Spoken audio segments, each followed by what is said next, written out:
Welcome to Bordeaux, Heart and Soul, a focus on craft and estate portfolio produced by the Wine Education Department. The Wine Education Department, we inspire, equip, and empower you to be the best professional you can be.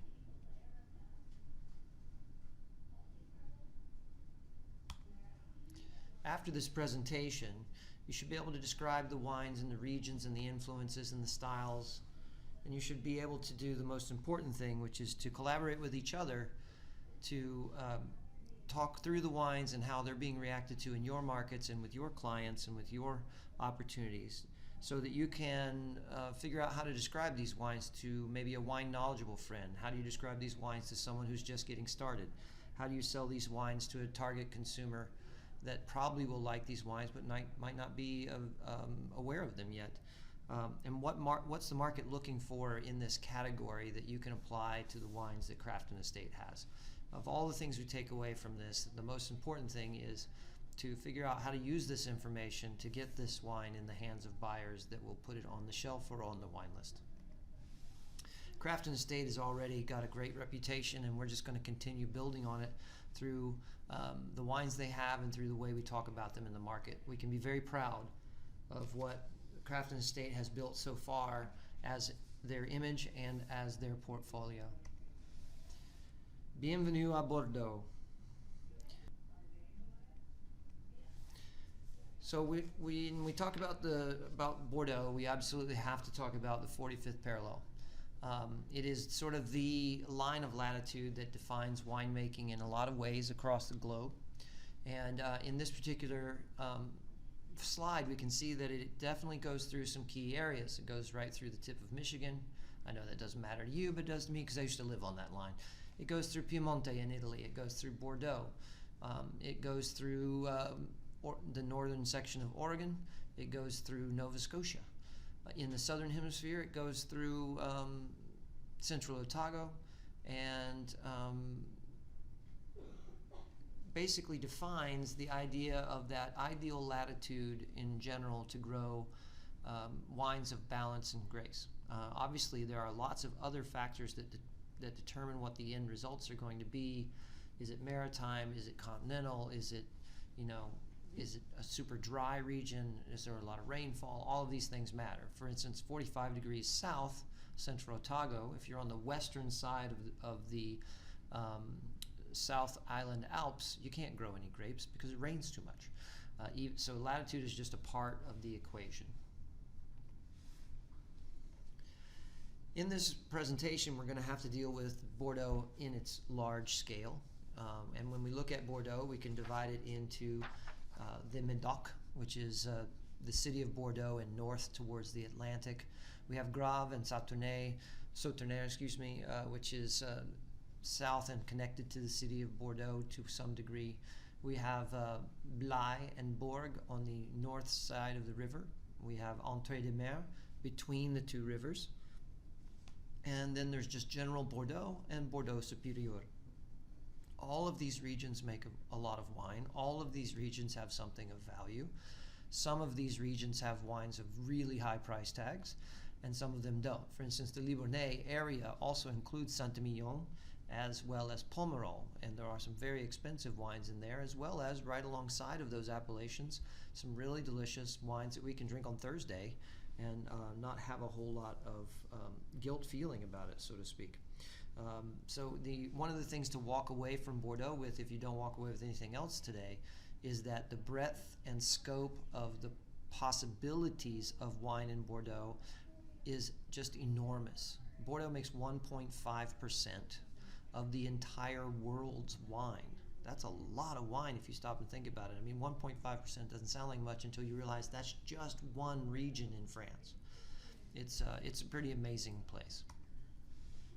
When we talk about the climate of Bordeaux, we're talking about something that is now maritime influenced, and the closer you are to the ocean, the more maritime you get, obviously. And Bordeaux is a very large place, so what you would expect to have as far as maritime influence in the Entre-deux-Mers is a little less than what you would get in the Bas Médoc, which is out almost to the ocean. But every every part of the region is considered, cool to moderate maritime, depending on vintage and so forth. All of the region is relatively flat by comparison to something like Germany or Alsace. All of it depends on well-drained soils to a certain degree, because being right next to the ocean, they have plenty of rainfall. Drought is not an issue in Bordeaux most of the time.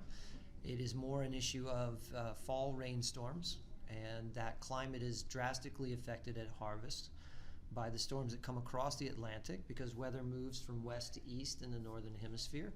And so the inclement weather is coming off of the ocean, and there's nothing to block it there. So rain is not a question of if, it's a question of when. And very often poor vintages in Bordeaux are associated with rain showing up too early or too often in the fall. You would expect this area to get fairly cold in the wintertime, except for the fact that it's maritime. So I used to live on the 45th parallel in northern Michigan, and it's legitimately cold there. Many days below 0 Fahrenheit, almost the entire winter well below freezing. And that limits what can be grown up there, because the vines have to be much more winter hardy. Bordeaux is not like that. Bordeaux does not have that sort of deep killing cold. It has a real winter. It will snow in Bordeaux, but not as much as you might think for the latitude. And now we deal with the topography and the soils. And what is famous about Bordeaux is the gravel soils. This is land that was formed by the river creating an estuary and depositing materials as it traveled downstream. And the more water that traveled, the larger the particle it could carry. So during the melts of the ice ages, as the rivers exiting towards the sea in France were more full and had a lot of water moving through them, you had larger deposits of soils being left, meaning larger particles being left behind. And then as the water slows, it carries smaller and smaller particles, and you get from large stones to pebbles, and then from pebbles to smaller grained items, and then even sand gets left behind, and all it carries is fine silt that tends to form clay later. And so as you're in Bordeaux, depending on what was deposited, where you are depends on whether you're looking at gravel soils like what's in front of you here, or whether you're looking at a limestone bedrock from when France was under the ocean that's then been piled on by silt and sand and made a clay, or whether there's some variation of that theme. Most of the right bank of Bordeaux, where you see Pomerol and Saint-Emilion, that side has more clay towards it because the river silted in there more so than it left large grains. One of the other things that you will find along the way is that there are gravel mounds where like a little hill formed under the weight of the river, and those are the areas that are extremely prized. Pauillac, for instance, is the highest level anywhere nearby, which isn't very tall. We're talking about a few feet. We're not talking about a few hundred feet. And it is a gravel mound that's super well drained, which is important because the Médoc and the Haut-Médoc has historically been swampy land. And it was drained by the Dutch to make it arable farmland, and then that arable farmland was suddenly realized to be fantastic for growing grapes, and the rest of it is history as we know it today. But all of that is based on the idea that that left bank has more gravel than it has clay, and so water can drain right through the land and off into the river. And because of that immediate drainage issue, the best vineyards are the ones closest to the river for two reasons. One, the drainage, and the other is that near the river you also get a river maritime influence that holds back flowering in the spring when frosts are a threat, and extends the warmth of the land near the river in the fall as the river is still warm and the air is starting to cool off. There are definitely important wine laws when you start dealing with anything French or anything European for that matter. And in this case, we're dealing with the AOC/AOP. It is now fairly consistent to hear it be called the AOP, although people like me who have been around a little while tend to still reference the AOC. The idea here is quality standards that are government regulated, The AOP standards are universal for all of Europe, and the AOC standards are specific for French law. And the most simple or lacking in definition, for lack of a better description, would be the Vin de France. It is wine, it is in France. After that, you get into this world of IGP, Indication Géographique Protégée. I apologize, my French is really not very good. We need Sonia to narrate this part, or maybe Phil. The idea there is that it's a large geographic region. It often comes across as a varietally labeled wine, meant to be sort of everyday drinking. And then we get into the next category, which is where we have the AOCs and which is an AOP, same thing. And in there, then you have some regional designations where Bordeaux or Burgundy, for instance, would have some classifications inside of being called Bordeaux AOC. So, for example, in here we might have a sub-regional AOC of the Médoc or the Haut-Médoc. We might have a commune AOC of Pessac-Léognan. And then, of course, we would have these classifications that you find famously in Bordeaux, where you're dealing with the classification of Médoc, or the classification of Saint-Emilion, or the classification of Sauternes and Barsac, or the classification of Grave. All of these have legitimate and legal standing inside of France, but as far as the European Union is concerned, they're all considered AOP designates. So the classification systems get pretty involved in Bordeaux, and it's a lot of flashcards and a lot of famous chateaux to memorize. We're going to run through a little bit of it here.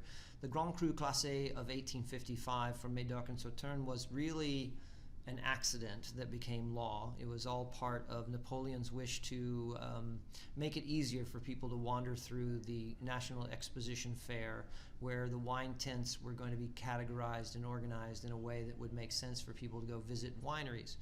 And so they asked for a list of the best, most prestigious, most valuable land, etc., chateaus in 1855, and they came up with the Cru Classé of 1855. And in that, there are 60 crus from Médoc and one from Pessac-Léognan. That would be Haut-Brion, was the only one outside of Médoc back then, and still. And then there are 5 categories. You have the first cru, or premier cru, and then you have the second cru, second growth, so first growth, second growth, third growth, fourth growth, and fifth growth. And they designated 4 first growths originally, and then 1973 Mouton Rothschild was elevated, so there are 5 now, and there are 14 second growths, 14 third growths, 10 fourth growths, and 18 fifth growths. Again, and that's for the reds, and that's for the Médoc. In the Sauternes category, there were 27 crus created of either Premier Cru Superior or Premier Cru or second growth. So first growth superior, first growth normal, and then second growth. So when you look at those are separate, even though they were all classified in 1855. And then we move on to the Grave classification. The Grave classification happened in 1953. It's an interesting classification because it delineates between red wine producers of note, white wine producers of note, and then producers who do both really well. So in that classification, there are 7 chateaus designated just for their red wine, 3 designated just for their white wine, and 6 designated for both red and white wine. And it's an interesting thing to work through there and figure out which ones are which, but that's the ins and outs of the Saint-Emilion classification. I'll leave all of these classifications for you to look up the wineries on your own. And then we get into Saint-Emilion, and Saint-Emilion is the one that has the most controversy. It's also the one that has the greatest flexibility, even though when it boils down to reality, when you try to demote a wine that used to be a certain category, you're going to always have a legal battle, and that's what's happened. But it was created in 1954 with the intention that every 10 years it would be revised to evaluate whether the chateaus classified inside of it were actually living up to their reputation, which I think is a great idea, at least in principle. It's been revised 6 times since the beginning. So they haven't quite gotten every 10 years, but some of it's based on the reality of just politics and trying to make it all happen.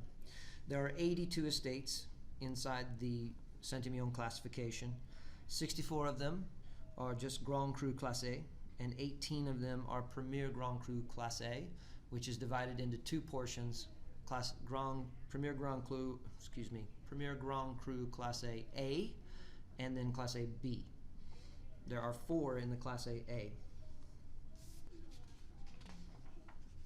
And then the Cru Bourgeois and the Cru Artisan classifications. Cru Bourgeois was about to be deleted a while back.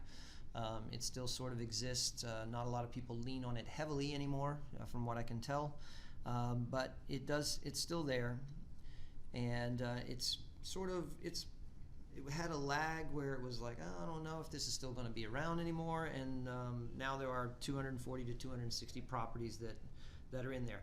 What's really interesting, I suppose, for the future is the Cru Artisan classification, which was created, and it was officially designated in 1994, and it's for estates under 5 hectares. So basically, almost the concept of the garagiste being classified on their own as a special designate. There are some pretty awesome opportunities there, and it sort of was. I don't know, maybe the idea was halfway launched from Chateau Le Pen's success as such a small property that was getting, by 2003, $44,000 a case for their wines. And it's also very important to realize in this classification system how different it is from Burgundy. When you are looking at the classification of Burgundy, you are exclusively classifying vineyards, just vineyard land. This is a great quality vineyard. It's classified as Premier Cru or Grand Cru. When you're looking at Bordeaux, you're classifying a property, not just a property, a brand. So Chateau Mouton Rothschild is a brand. It carries the classification with the name, and then they are expected to maintain their quality standards. They do not have to have the same vineyard land as when they were designated. They can add on, they could sell some off. It doesn't change their classification. It's all about brand. This is a great slide to just sort of give you an idea of how much wine is made in Bordeaux. First of all, there's 112,000 hectares. That's like 300,000 acres of vineyard land planted in Bordeaux. They have 65 AOCs. There are 360 AOCs in France approximately. 65 of them are in Bordeaux alone. They make 5 million hectoliters of quality wine each year. Doesn't even count perhaps what's made and then turned into brandy. And they have 1.5% of all of the world's wine production. That's amazing. Look how it relates there on the slide to the other regions you've probably heard of. I mean, the closest one competing with it is the Rhone Valley, but that's a pretty big area with a whole lot of wine produced as well. Let's kind of look at the idea of how much is an acre versus a hectare, and this is a pretty cool slide that TJ created so you can sort of get the relevance.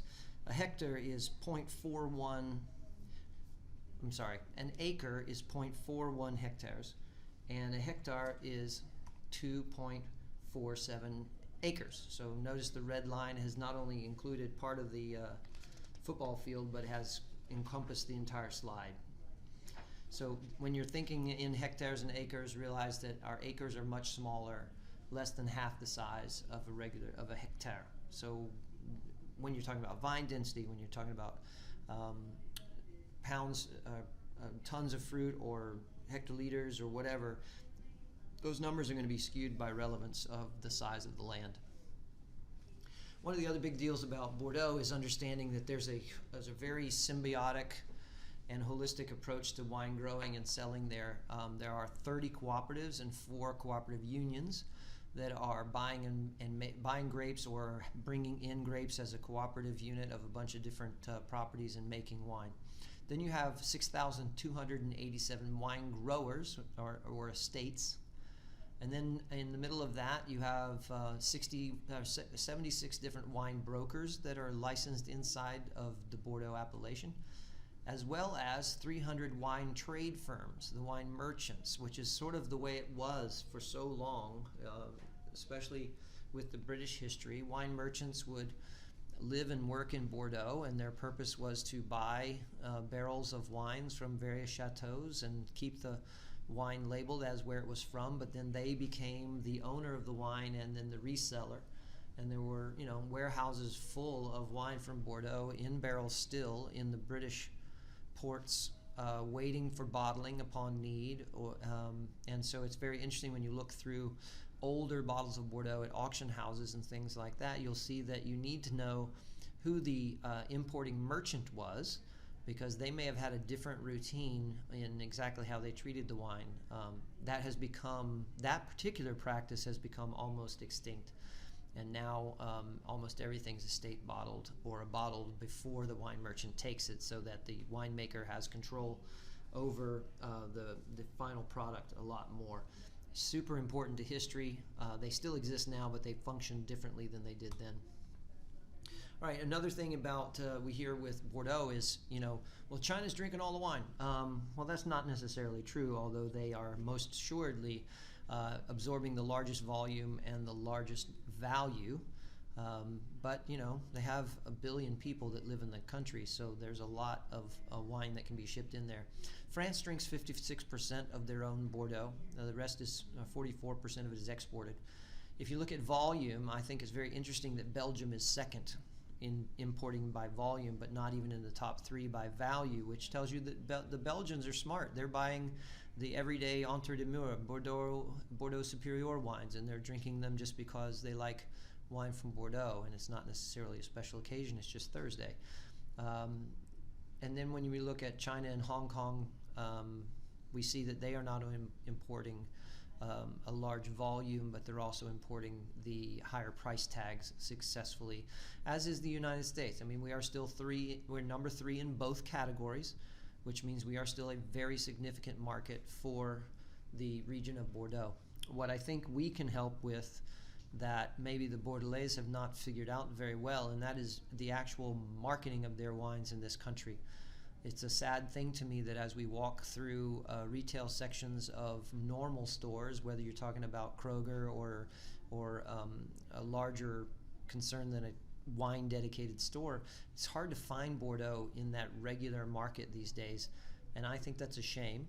I think it's a kind of a blind spot in the market, that there's a large possibility for rejuvenation there, and I hope that wines like Chateau de Perenchère and a few of the other things that we have in the craft and estate portfolio would be help to be solutions in that regard, because they are wines that can be drunk today by normal people, and they don't need to be held in a cellar. All right, so we've figured out that Bordeaux is big. It's primarily a red wine region, although there's a lot of white wine made. Merlot is actually much larger by planting, and not all the wines are red or dry or still. We still make a lot of things, and really they do blending. So Bordeaux as an appellation is almost 300,000 acres. That's compared to, we think of Napa Valley making a lot of wine. There's only 46,000 acres planted in Napa Valley. The vast majority, about 90% of wine production in Bordeaux is red wine, and most of that, about 2/3 of it is Merlot. There's a lot more Merlot planted. It ripens easier than Cabernet Sauvignon. It's more forgiving in clay-based soils than Cabernet Sauvignon, so there's more of it planted. Bordeaux also makes world-class white wines and sweet wines, as well as sparkling wines under the Crémant de Bordeaux appellation. Almost all Bordeaux, red, white, and sweet, is a blend of 2 or more grapes. Because of the maritime climate, because of the uncertainty of the growing season, it has always been a blender's paradise. Even if they don't have as many grapes as the Rhone, it's the same idea. So let's talk about the grapes. All right, so for whites, we have 3 main grapes and then a smattering of others. And it's not surprising. I mean, Semillon is the lead. A lot of that reasoning is because it's so great to make Sauterne. Sauvignon Blanc is quickly right behind it because it's the acid backbone of most of the Bordeaux whites, including Sauterne. And then there's Muscadel, which tends to be a blending grape. It is a sort of lightly floral kind of thing. So let's go through a little bit of detail about each one. Semillon is thin-skinned, There's a great picture of it. It's a rich grape, tends to carry a lot of tropical orange style citrus in it, a little bit of a waxy texture when it's dry. It's a great complement to Sauvignon Blanc, especially I prefer it where it is the majority of the blend so that it offers me something completely different, but everybody gets to decide. It is the backbone of Sauternes because it is thin-skinned and prone to botrytis. I love the grape. I think it's great. Sauvignon Blanc, there's a very different expression of it here, right? It's blended with Semillon a lot of the times, but not exclusively. It is the parent, one of the two parents of Cabernet Sauvignon. It's extremely important in the Entrée de Mer, and you'll see it in most of the bottles of wine you buy that are white from Bordeaux have some Sauvignon Blanc in there somewhere if it's not the majority. And now we have Muscadel. Plantings are declining somewhat because of the popularity of the other two grapes I've mentioned. It adds fruitiness and floral tones to any blend. So if you pick up a fairly straightforward bottle of white Bordeaux and underneath the primary fruit flow profile you find some white flowers kind of lilting in and out of there and it feels a little lifted, you're probably dealing with Muscadel. The other grapes that kind of show up here sometimes are things like Sauvignon Gris, which is a local specialty that where Sauvignon Blanc has mutated a little bit and it's a little pink and it makes more muscular wines. And then we also have these other options like Merlot Blanc. Whoever thought of that? Well, that was a cross of Merlot and another grape, and they came up with Merlot Blanc. Colombard and Ugni Blanc. Colombard can make some simple, straightforward white wines. You can also use it in distillates, and Ugni Blanc, the most popular thing to do with that is, of course, to distill it into brandy. Now, we have to talk about botrytis if we're talking about Bordeaux because some of the most famous wines from the area are botrytis-affected dessert wines. And so here's a great sort of the evolution of it on grapes as they are being infected. Botrytis is a funny thing.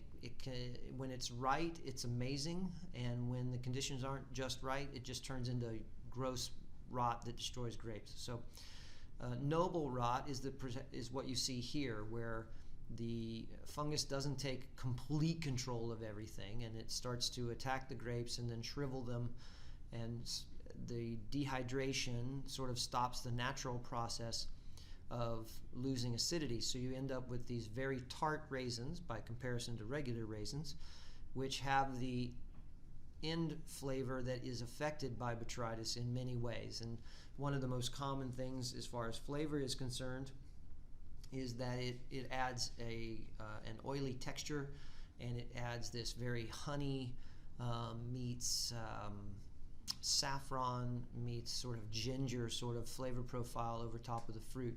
The fruit becomes very unctuous and sort of candied and jammed. The wines are extremely luxurious. They age super well, and in the world of white Bordeaux that's done this way, Sauternes, Barsac, Saint-Croix-du-Mont, Cadillac, and several other appellations, how much botrytis is based on risk. So the expensive wines of Sauternes, they go through the vineyards 5, 6, 10, 15, 13 times. They harvest grapes or clusters of grapes that are in the best possible condition with their botrytis effect, and then they go back and they do it again, and then they go back and they do it again, trying to make sure that the entire vineyard doesn't go into full rot, trying to protect the vineyards from birds coming in and harvesting the grapes for them and eating them, and then sort of ruining it by spreading rot instead of helping the progress. Those fully affected grapes, like you see on the right side of the screen, they have to be pressed really gently because you want to be careful with how you treat the skins when they have this much botrytis on them, and it can take 2 or 3 presses just to get juice to come out of them. And then it's a very slow and careful fermentation with yeast that has been sort of specially selected to be able to work in this kind of sugary environment where you're dealing with maybe 650 grams per liter sugar before fermentation starts, and then you're dropping it to, something that we can drink as opposed to eat with a spoon.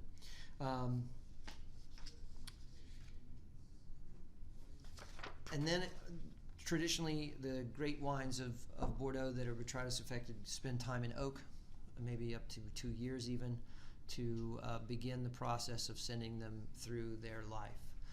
One of the things that has to be careful with botrytis affected wines is just the nature of their ease of oxidation prior to bottling. So sulfur additions are very important with these wines. When we get into reds, most people are surprised to find out that Merlot is 66% of the plantings in Bordeaux. It works better there. It's an earlier ripening grape. It makes sense for that grape to be planted more. It was the majority of the plantings always prior to phylloxera. It even dominated the Médoc, and post phylloxera, for some reason, they started planting Cabernet Sauvignon more prevalently. Cabernet Sauvignon is only 22.5% of all plantings, but that's mainly because it's focused on the Médoc and it doesn't spread a whole lot beyond that. Cabernet Franc is at 9.5%, and then the other varieties that you can think of that are still Bordeaux varieties, like Cabernet and PETIT VERDOT and Malbec, make up the other 2%. So let's talk about Merlot. It's a common blending partner. It's the most planted grape variety in Bordeaux. It is characteristically supple and round. It adds plenty of color and the aroma of fleshy fruits like plum or fig. It often has roasted notes after a few years of aging. And its secret is that cool, moist soil, i.e. clay, is where it's best able to express itself. So places like Saint-Emilion, where there's a lot of clay, natural home. And the name Merlot is probably from its resemblance to the black plumage of the blackbird, the merle. And it was born as a cross between Cabernet Franc and Magdeleine Noir des Charentes. So now you know its parents, and we already know what it tastes like because we've had it before. When we talk about Cabernet Sauvignon, it's the blend. It's a genetic cross of Cabernet Franc and Sauvignon Blanc. So you take a pyrazine-driven white with a pyrazine offering red, and you cross it, and you get a grape that is actually better than both of them, but still has pyrazines. And so it is natural for Cabernet Sauvignon to show you notes of mint or green pepper. Obviously, if it's at an extreme, then it's probably underripe. But to take it all away is to take away part of the character of the grape. It does reflect its terroir. I mean, you can certainly tell the difference between Cabernet Sauvignon grown in other places than Bordeaux. While it's not the most planted, most people associate Bordeaux completely with Cabernet Sauvignon. It is late ripening. It needs the gravel soil heat reflection in the Médoc to really come to its best. It has very firm tannins, and it needs time, especially in this region, to develop. Now, the modern techniques of microoxidation have certainly aided in the wine being more approachable young, but when you go back into older vintages, before they started doing that, it really took time for the wine to soften into a pleasurable state, even though with food they were always good. All right, let's move on to Cabernet Franc. It's widely planted in Saint-Emilion, even though it's not a huge plant percentage-wise, even though it's far more common in the Loire Valley. It likes cooler areas. It'll ripen earlier than you might think in cool climates. It is most commonly known for its pyrazinic qualities, which when you ripen it properly, become a very charming thing. Instead of like unripe green pepper, it becomes more like roasted red peppers, etc. It has very small berries and has a lot of polyphenols, which actually can give it great finesse, as witnessed by Cheval Blanc, which is one of the great wines in Bordeaux, and year in, year out is a majority Cabernet Franc. Petit Verdot, you don't see a lot of it, but in small doses it's really effective because it has tremendous color and very tannic.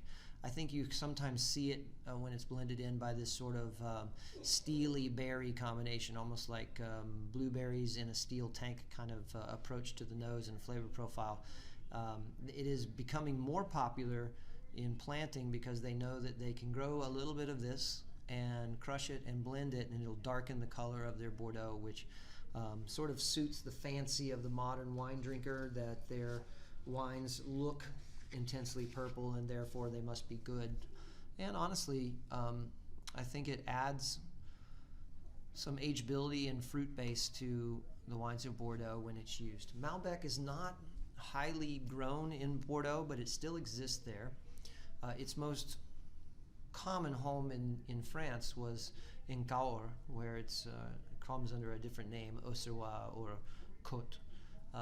But it's still grown there, and again, it brings a dusty tannin structure, and it certainly brings that blackberry, blueberry fruit that we're familiar with, and can add another textural component and a little bit more flesh to Cabernet Sauvignon in the Médoc, and can bolster Merlot to make it a little richer and rounder. Carmenere came from Bordeaux, but they really couldn't get it ripe enough to do good things with it there with the past climates and not as warm as it is now. It also is tremendously susceptible to phylloxera and odium, and so it declined and found its way to Chile, where now it's been embraced heavily. But you'll still find it, and you'll see it in a few blends here and there. All right, so sustainability. 60% of the Bordeaux vineyards are committed to some version of sustainability, and just as a shot over the bow of advertisement, we're actually going to have a tasting talk in July that's all about organic and biodynamic. But for now, notice that even in Bordeaux, where it's been very sort of, I don't want to use the word industrial, but it's definitely been commercial-driven viticulture for a very long time, they are turning to organic and biodynamic. And for an area that most people own all their own vineyards, and they're not, if it's most chateaus are in control of everything, unlike Burgundy, where your neighbor has the row next to you and whatever you're doing is what they're doing, and vice versa. So if you say I'm biodynamic, but your neighbor in Burgundy who has the 2 rows next to you is spraying, then you're not biodynamic because your neighbor's not. Well, that's in Bordeaux. It's easier to do this because you're in control of greater pieces of land. And so keep this in mind as you're talking about these wines, and do a little research on these when you take them out in the market, because obviously this is a big topic right now, and we can supply something to them that they didn't expect this way. Vintages in Bordeaux are huge. Given the northern latitude and its maritime climate, the fact that it's not if it's going to rain, it's when it's going to rain. Bordeaux is known for significant vintage variation. Now, with some of the climate change that's occurred, the vintages are less likely to be truly poor, and if they are truly poor, it's probably because of rain more so than it being cold. But they've had a run of pretty darn good vintages for the last 20 years, and there's no indication that that's going to change anytime soon. We also have a much greater knowledge of viticulture and winemaking to be able to manage nature better than was once the case. But you do need to know the vintages, you need to pay attention to them, because they still matter. 2014 is not the same as 2015, that sort of thing. Now we're going to move into the Entrée de Mer, because we're going to talk about some of the wines in specific. So hopefully you've got your wine samples out and ready, because we're going to be doing some pauses here where you hit pause and go through the wines. The Entrée de Mer, as shown on the screen in this great picture, is all of that area in between the 2 rivers, in between the Dordogne and the Garonne. And this area is a great place for white wines. Entrée de Mer as an appellation is white wines only. After that, it's Bordeaux Superior or Bordeaux for reds. And you see there the list of names that are there, and then there's a color thing. For the orange are the sweet wines, green are white wines, and then red wines are listed under red.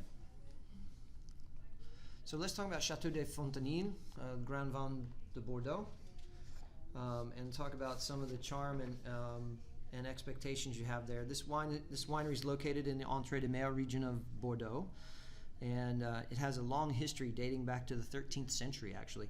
A pilgrimage route that goes through the property has actually been protected by UNESCO because it runs to the neighboring Abbey de la Soie Majeure, or something like that. You can look it up and pronounce it out of your own. I'm so much better with Spanish. The monks tended these vines for hundreds of years. Currently, Stéphane Dufresne bought the estate in 1989 and has rejuvenated it. It's 121 acres, 42 acres are planted with whites, 79 acres with red. The average age of the vines is 17 years, with 20 years for the reds. All right, so Chateau Fontenay Blanc is what you've got here, the Entrée de Mur.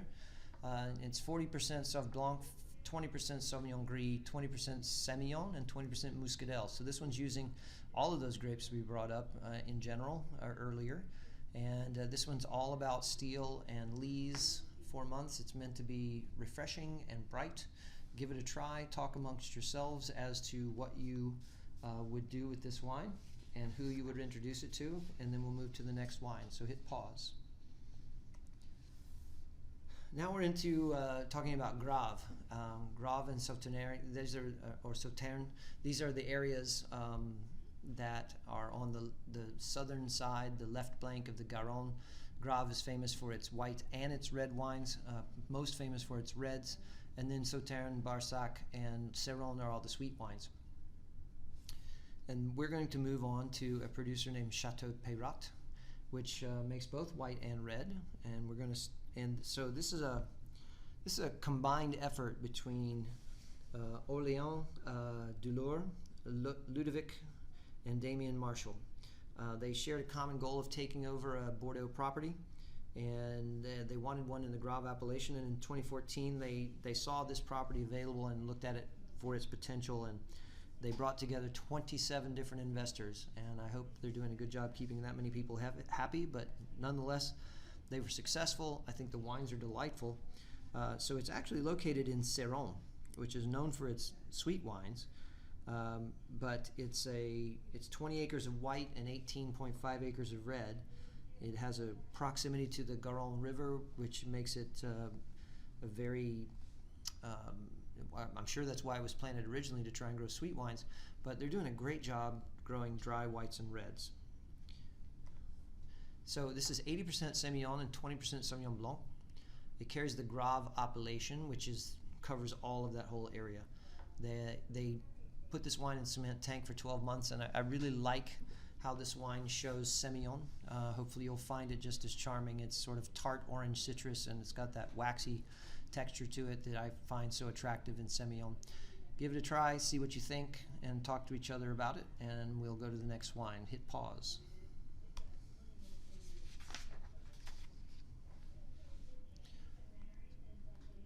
So now we're dealing with Chateau Peyrat Grave Rouge. Again, like we see in the plantings, this is 85% Merlot, the rest being Cabernet Sauvignon. It has that calcareous clay and sand blend. It's cement tanks instead of stainless steel. Stainless steel can make these reds there sort of raspy, and cement tanks offer just a smidge more oxidation and allow the wines to be a little rounder. Still a great wine for just everyday drinking, a great wine to take to a barbecue, throw some steaks on the grill and enjoy each other's company. See what you think about the wine, talk to each other, hit pause.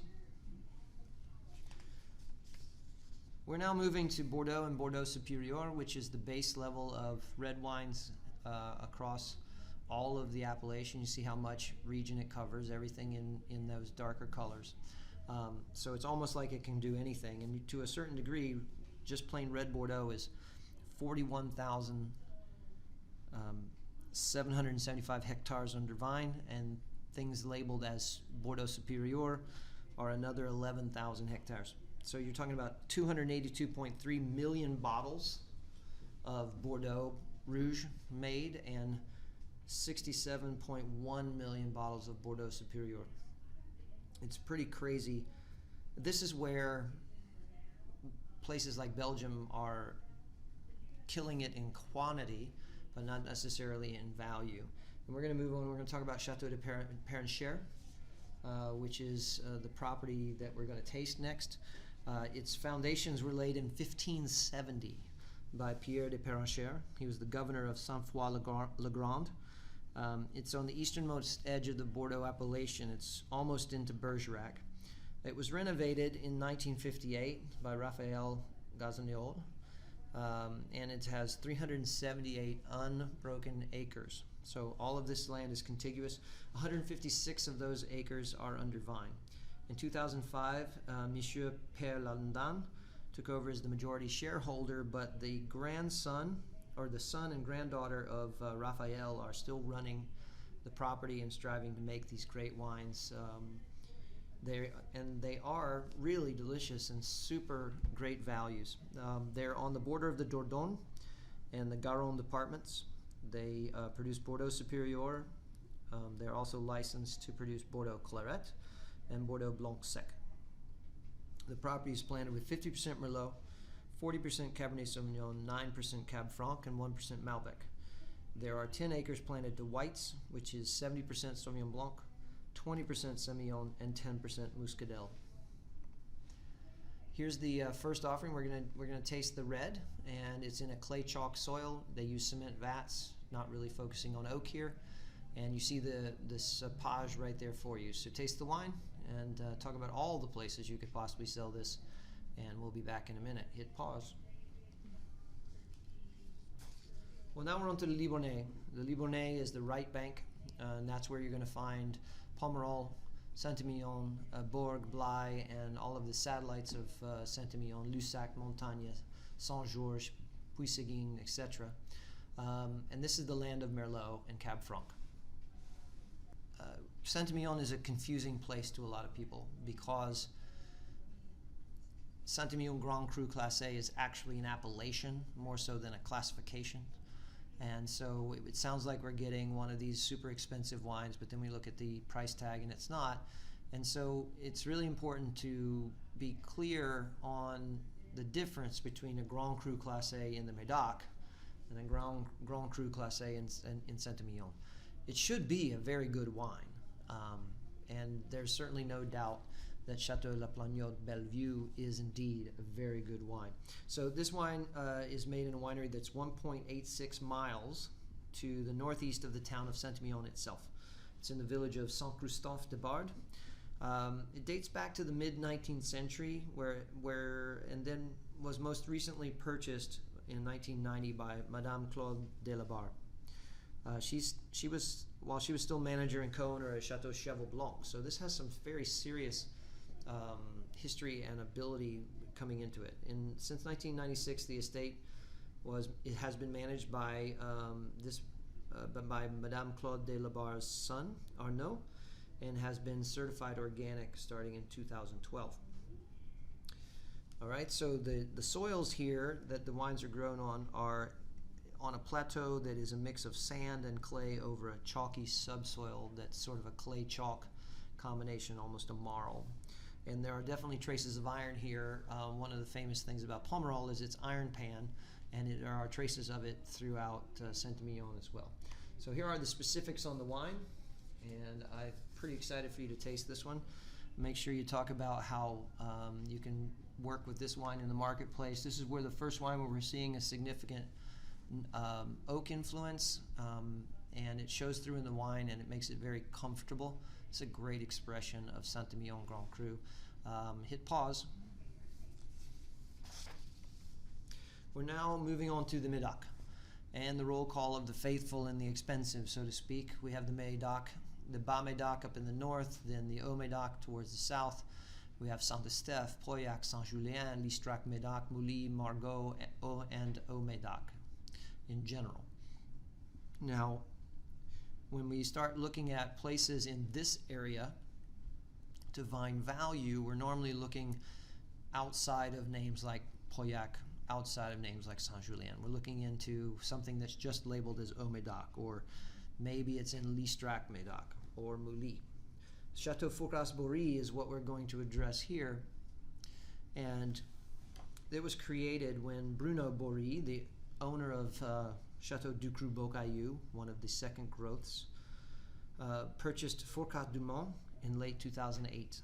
The property originated from the union of the estates of Clos du Foucasse and Moulin de Bourg, which are among the oldest of the vineyards located in this village in the north end of Listrac. So Chateau Foucasse-Bory aims to produce an elegant, top-quality wine, which I think you'll find it's actually doing. And they're bringing all that technology, thought process, and history that you see at a property like Ducru-Beaucaillou, and they're bringing it into a lesser-known region. I love it. You know, it's sort of like one of the great architects taking over a house in a lesser known neighborhood and turning it into the best house on the block. There are 74 acres on this property. 50% of that is Cabernet Sauvignon, 40 Merlot, and then 10% PETIT VERDOT. The land is sort of a clay and limestone blend on the hilltops of the Moulin du Bourg and Fourcasse. There's down on the north edge of the chateau, there are shallow gravelly soils that have clay underneath. And so let's get to the specifics and taste the wine. So we have 70% Merlot, 15% Cabernet Sauvignon, and 15% Petit Verdot here, and we see 25% new French oak barrels. I find this wine to be tremendously stylish. As of just a few weeks ago, we were still selling 2012 here in Virginia, which was a fantastic vintage in Bordeaux, and the wine really shows great. I hope it's showing well for you today as well. Hit pause and give it a taste. The key points. What do we want to take away from this? Bordeaux makes an enormous amount of wine. Quality is generally very high. The wines are of all price ranges and a wide variety of quality, even though the baseline of quality is actually quite good. And then Bordeaux can be anything from a simple bistro wine to a highly collectible, very expensive auction style wine. So we can't really put Bordeaux in an easy, small little hole for the marketplace. It actually covers a lot of the marketplace, and I think in today's world where people are searching for authenticity and sense of place, even if they don't think that might be Bordeaux, I think it's a way we can get that to them. I think some of these producers we've shown you today are a great message to the marketplace that you can afford to drink Bordeaux, and you should be drinking Bordeaux because the wines are fantastic. Merci. Thank you for your attention and time. I hope this helped you understand these wines a little bit better than once upon a time.